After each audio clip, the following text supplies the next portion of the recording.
జై శ్రీరామ్. ఇవాళ తెలంగాణ అసెంబ్లీ ప్రారంభోత్సవంలో ఒక బాధాకరమైన విషయం జరిగింది. వందే మాత్రం గీతాన్ని ఆలపిస్తున్న సమయంలో ఎంఐఎం ఎమ్మెల్యేలు సోకాల్డ్ చీడ పురుగులు మరి వందే మాత్రం ఇట్లా స్టార్ట్ కాగానే వెళ్ళిపోవడం జరిగింది. నేను ఒకటే అడుగుతున్నా వీళ్ళని, వందే మాత్రం అంటే మన యొక్క మాతృభూమిని స్మరిస్తూ నమస్కరిస్తున్న ఒక గొప్ప దేశభక్తి గేయం. మరి అలాంటి సమయంలో మీకు ఏం బాధ అవుతుందిరా మీరు? నాకు అర్థం కాదు. మీరు పుట్టింది భారతదేశంలోనే కదా, మరి పుట్టలేదా భారతదేశంలో? పాకిస్తాన్లో పుట్టిర్రా? మరి మాకు అర్థం కాదు. ఎక్కడో ఖమేనీని హత్య చేస్తే మీరు ఇక్కడ ఓల్డ్ సిటీలో ర్యాలీలు తీస్తారు.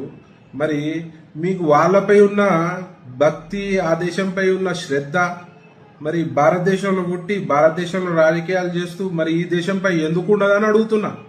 ప్రతి చోట్ల వీళ్ళు మన దేశభక్తిపై విషం విరజిమ్తూనే ఉంటారని చెప్పి సందర్భం తెలియజేస్తూ, ఇది చాలా సిగ్గుమాలిన చర్య, సిగ్గుచేటైన విషయం అని చెప్పి సందర్భం తెలియజేస్తూ, మరి దీని గురించి ఇమీడియట్ గా అసదుద్దీన్ ఓవైసీ ఏం క్లారిటీ ఇస్తారని అడుగుతున్నా. దీనిపై తక్షణం స్పందించాలి.